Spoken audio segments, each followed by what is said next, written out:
the 911 recording has been released from when Dorothy Latigue called 911 to report Keimani missing. Now, if you have not been following this story, Keimani Latigue was just days away from turning 14 when her grandmother and legal guardian came home after working an overnight shift.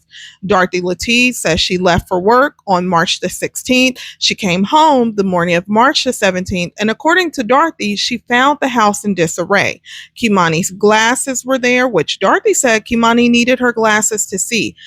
Her PJs were in the dining room, and her underwear were there, which Dorothy said was uncommon because Keimani never changed in the dining room, according to Dorothy. Now this 911 call has been released, which when Dorothy went on the news channel, if you haven't checked out that interview, please do so. It's on my page. Dorothy told the news station that when she came home, she was alarmed. She found the house in disarray. Listen to this 911 recording. Police report. Okay, what's the address? Elm Street. Okay, what kind of report? A missing person. Okay, what's your name? Mine or hers? Yours? Dorothy. Okay, and who's Latigue. missing? Keimani. Is this your daughter or son? This is my granddaughter. Okay, do you have custody? I do. Okay, how old is she? 13. How long ago she's been missing? To the best of my understanding, she's just been missing this morning. And I called her school and went up to her school, and they said she's not there. What school does she go to? Spring.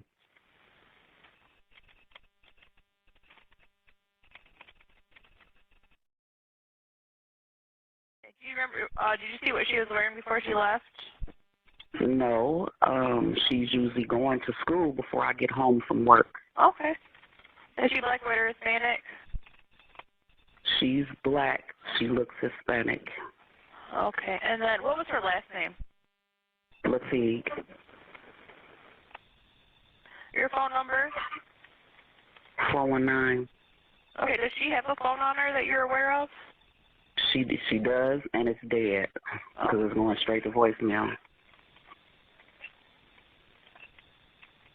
All right, I'll be out, then they'll be out. Thank you. You're welcome. All right, bye. Street. Police charged Jones after detectives found some key evidence. 13 Action News obtained multiple search warrants in this case.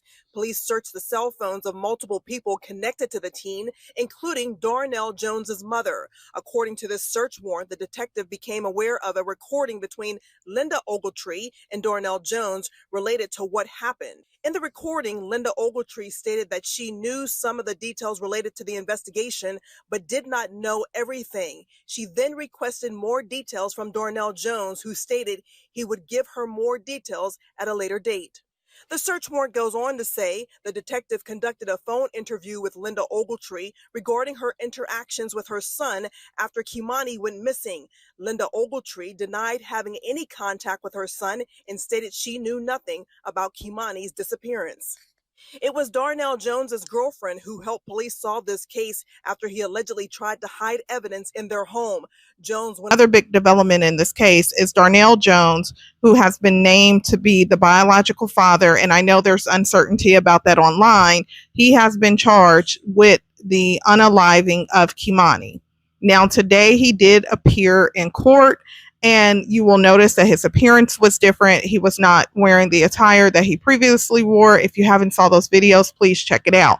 But the significance here is that if you recall, prior to today, the news stations and the police reported that Darnell Jones gave a confession to authorities. So when today, during his court date, Darnell Jones, if he gave that confession, why do you believe that he entered this plea that he entered on the record today. In addition to this, what's interesting is they're going to discuss Darnell Jones' background, his mental health issues. They're also going to talk about his attorney. There's a potential conflict because his attorney has a son. His son works in the prosecution office. So they're going to address that as well. They're also going to talk about, because this is a high profile case, they want to close the hearing off just to kind of protect the courtroom and kind of keep things under control.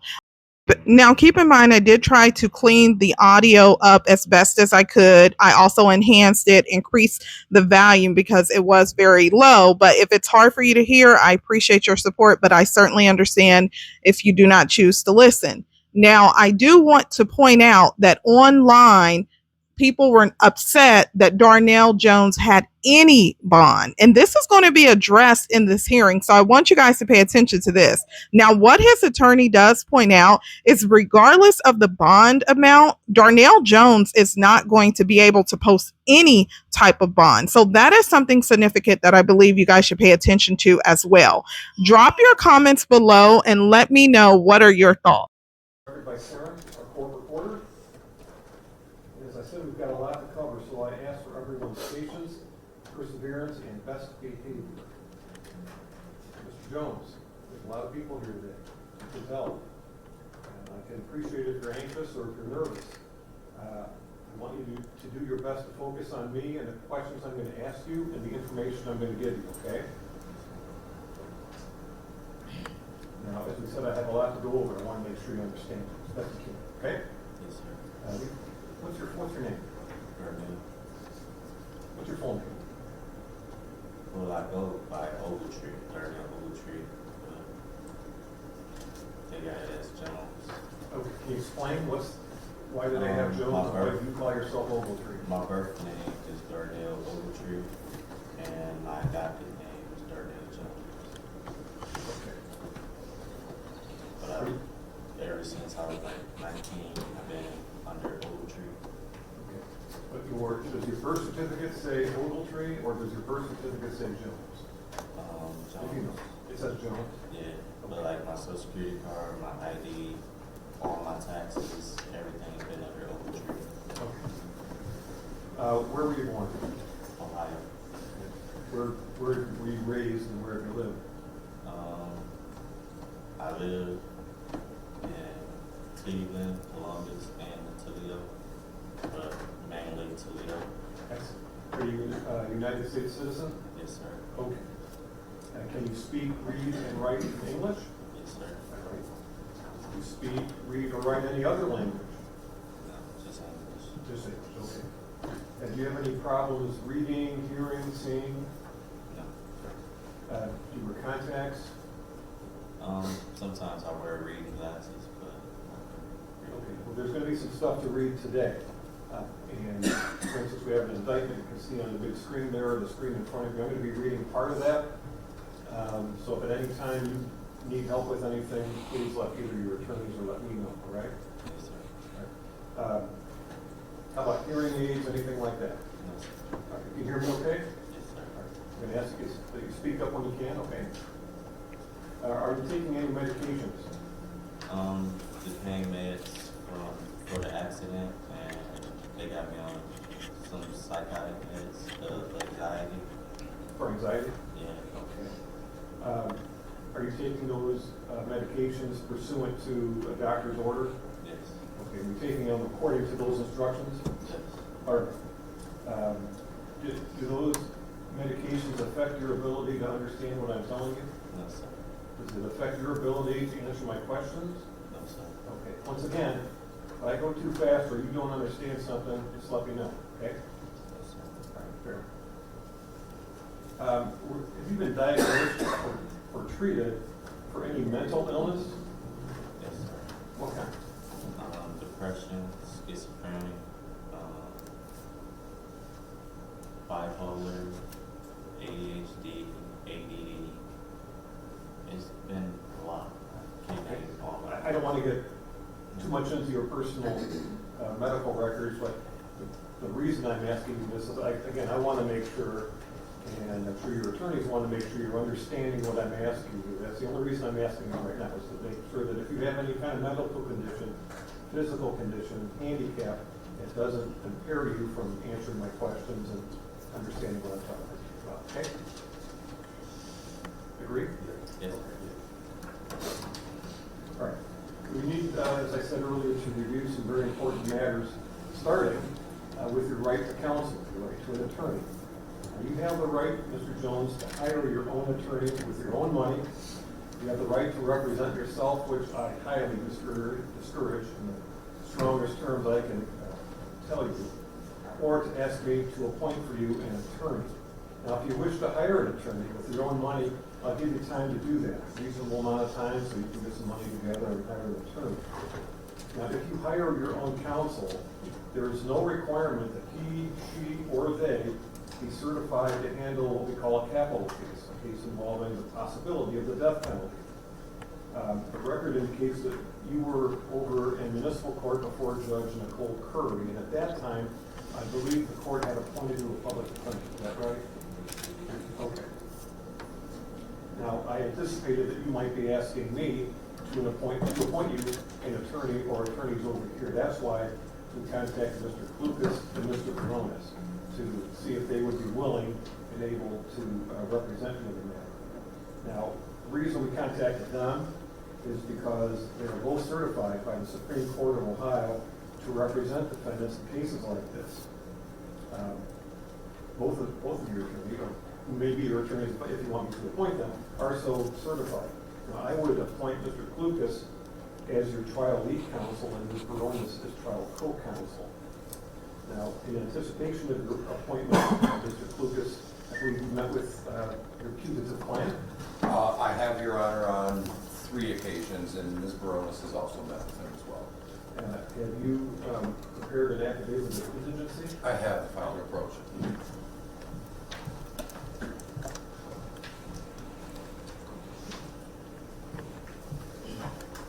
I see that the financial disclosure form has been completed, and I want to ask you, Mr. Jones, I know you say you go by Ogletree, but you signed your name Darnell Jones, correct?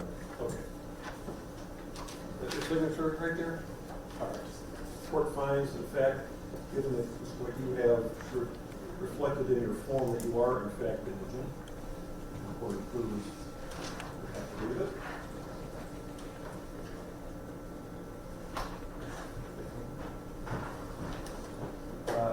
The entry that the court issued setting this arraignment and appointment of counsel hearing references a discussion that your attorneys and attorneys for the state of Ohio had with me in chambers. That was on April 24th, I believe, earlier this week. Yes. And that entry, I think a copy of that entry is on the table in front of you. It looks like this. Counsel, I'll ask Ms. Latigue Wilson, is there anything you'd like the record to reflect that beyond what is in that order of what we discussed in chambers? No. Mr. Lucas? No, Judge. Do you have any questions about that, Mr. Jones?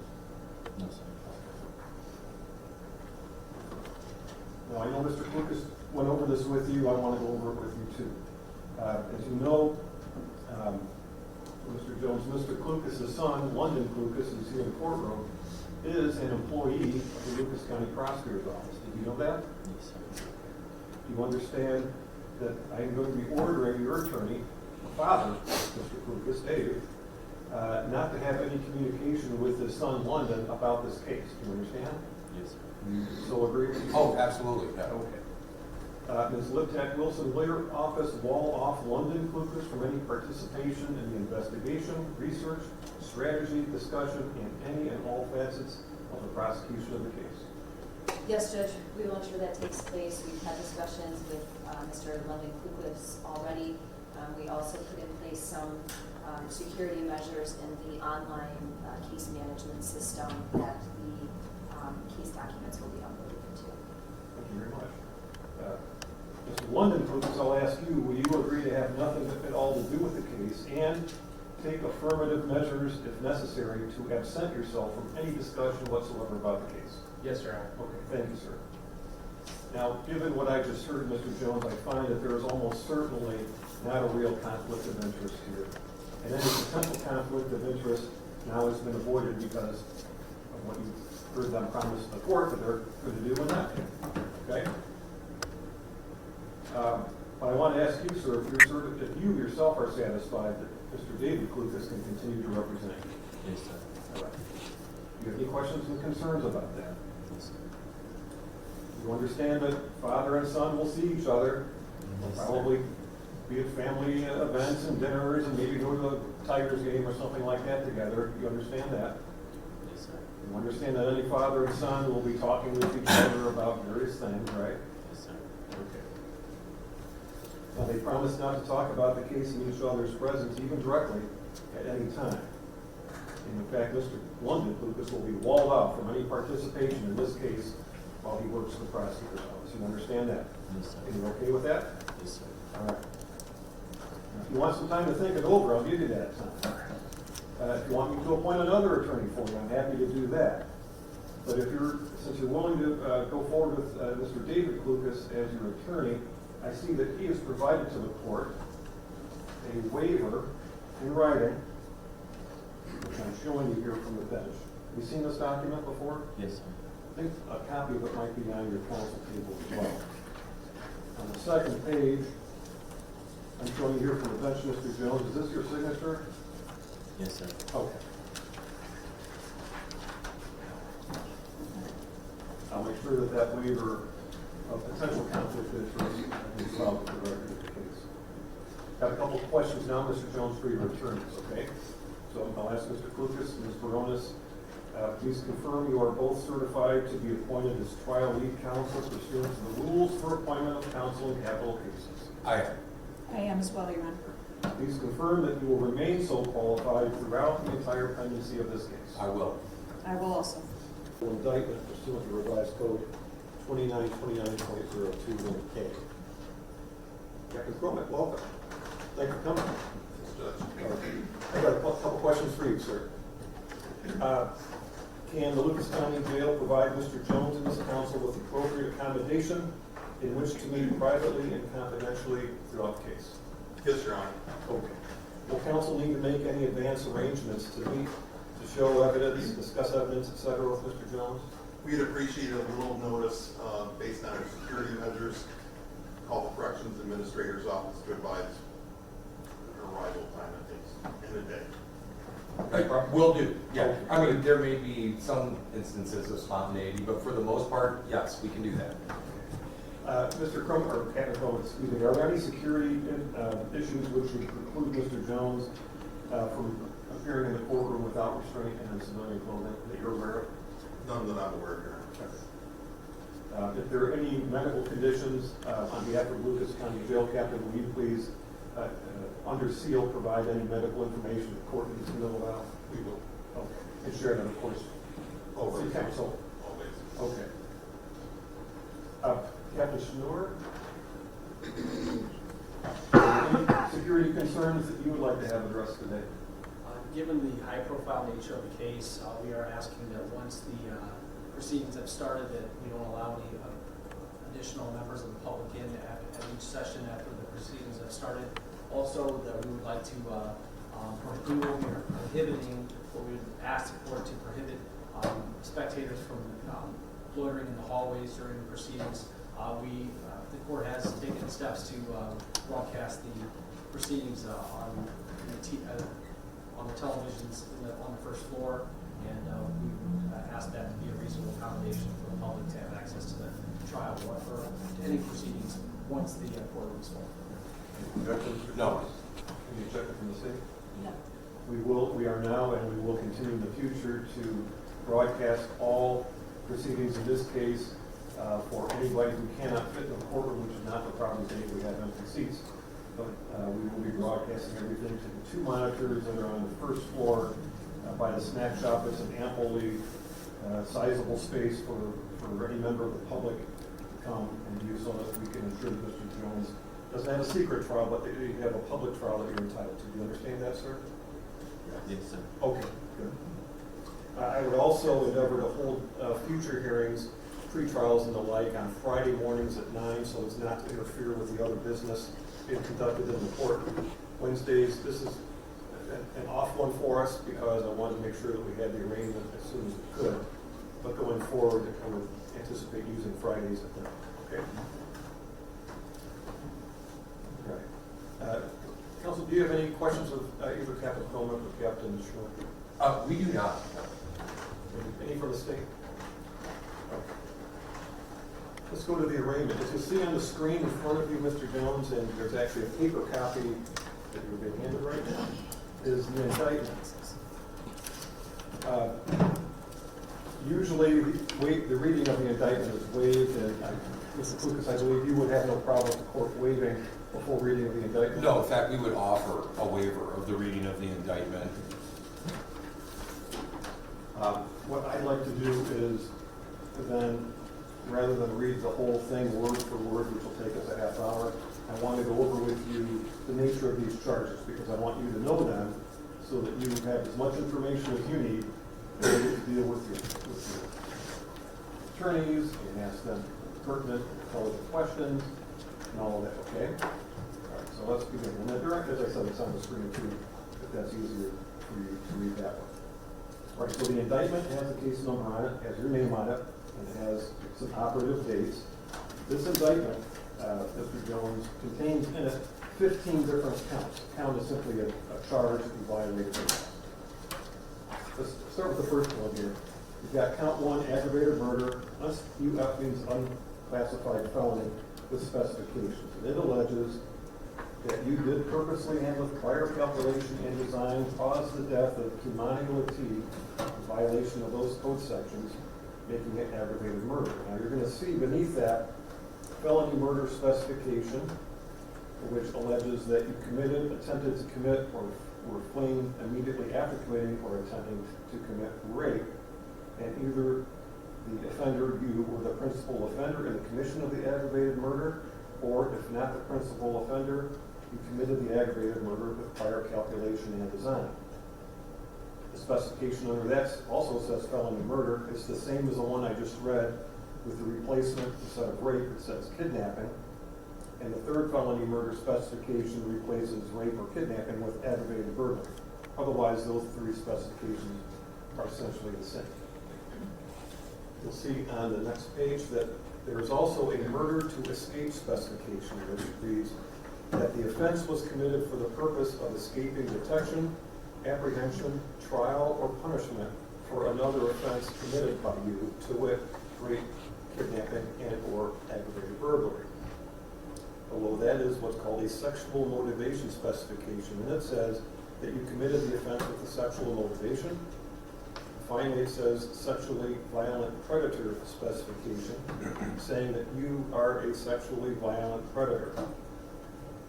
Count 2 says all of the same things, essentially, other than it alleges that you did purposely cause the death of Keimani Latigue while committing or attempting to commit, or while fleeing immediately after committing or attempting to commit the offense of rape, aggravated murder, and unclassified felony.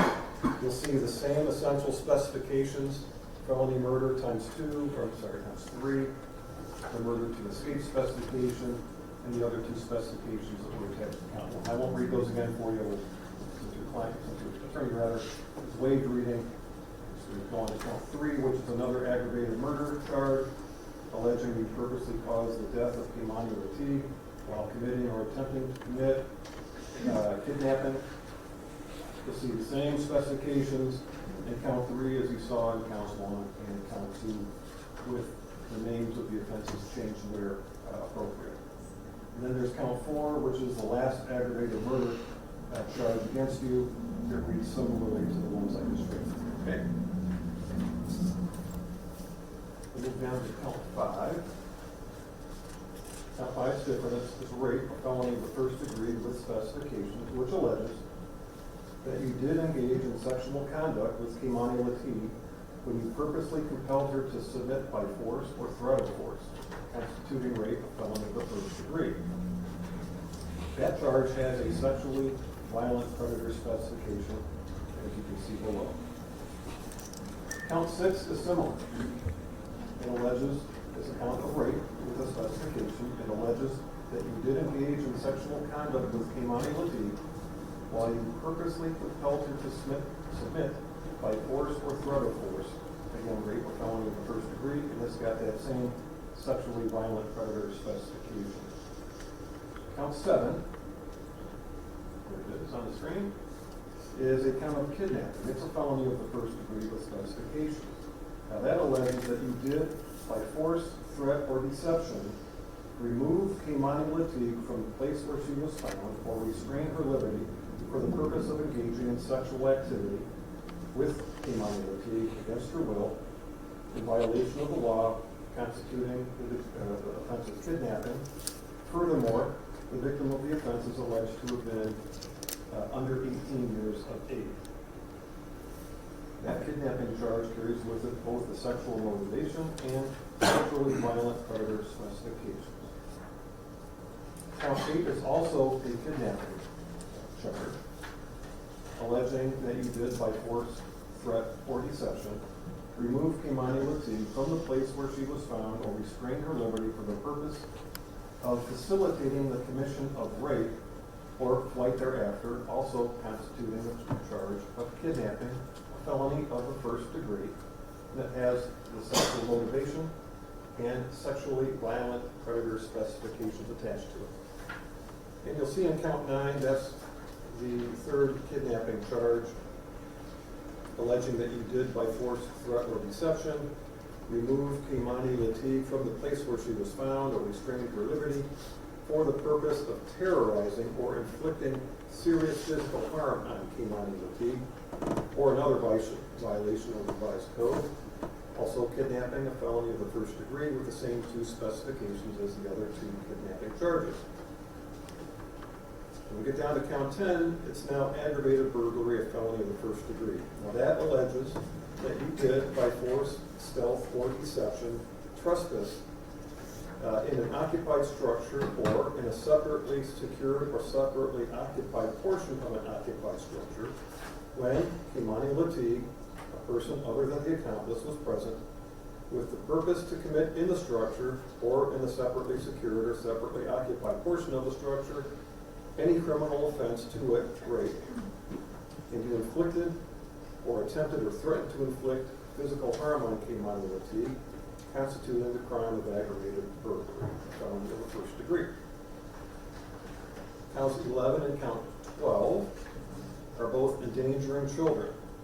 They're a little bit different, so I'll describe each one to you. The first count, that is count 11, of endangering children, alleges that you did abuse Keimani Latigue, a child under 18 years of age with her birthday provided, constituting endangering children with a furthermore clause that the violation resulted in serious physical harm to Keimani Latigue. And the other endangering children charge, felony of the second degree, count 12 of the indictment, alleges that you did torture or cruelly abuse Keimani Latigue, a child under 18, constituting endangering children, and that the violation resulted in serious physical harm to her. Okay, count 13, gross abuse of a corpse, felony of the fifth degree. That count, Mr. Jones, alleges that you did, except as authorized by law, treat a human corpse in a way that would outrage reasonable community sensibilities, constituting gross abuse of a corpse, felony of the fifth degree. Finally, with counts 14 and 15, each of them is a count of tampering with evidence. Each of them is a felony of the third degree.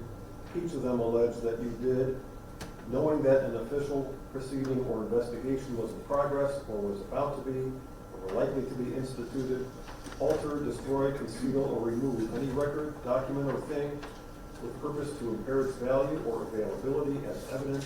Do you understand what I read? Yes, sir. How do you plead? Not Let me see if I can be a little more precise here. Okay. So, with respect to count 1, Judge, to the charge of aggravated murder on behalf of Mr. Jones, we offer a plea of not guilty. To the 3 felony murder specifications, the 29-2904A7 specifications, we offer pleas of not guilty. To the murder to escape specification, we offer a plea of not guilty. To the sexual motivation specification, we offer a plea of not guilty, as well as a plea of not guilty to the sexually violent predator specification. Likewise, for count 2, to the substantive count of aggravated murder, we offer a plea of not guilty. To the 3 felony murder specifications attached to that count, we offer a plea of not guilty. To the murder to escape specification, it's a plea of not guilty. Sexual motivation specification, we offer a plea of not guilty, and a plea of not guilty to the sexually violent predator specification. With respect to the substantive count charged in count 3, the aggravated murder, we offer a plea of not guilty. To the 3 felony murder specifications attendant to count 3, we offer a plea of not guilty. To the murder to escape specification, we offer a plea of not guilty, as well as a plea of not guilty to the sexual motivation specification and the sexually violent predator specification. For count 4, it's the same process. To the substantive count, not guilty.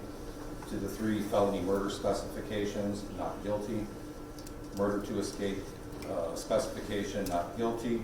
Sexual motivation specification, not guilty. And the sexually violent predator specification, not guilty. Because those first 4 counts are capital offenses, I believe it's appropriate to enter a plea not only to the substantive count, but to each specification.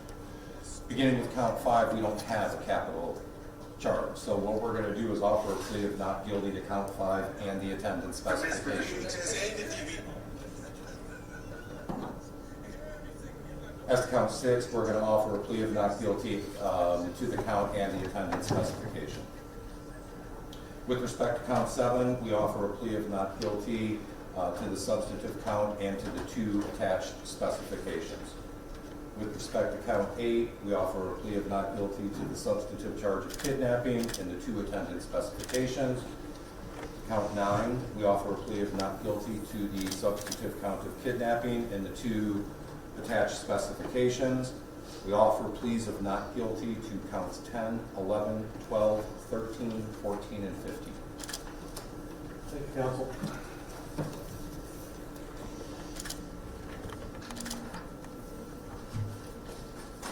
Let's please run into the record.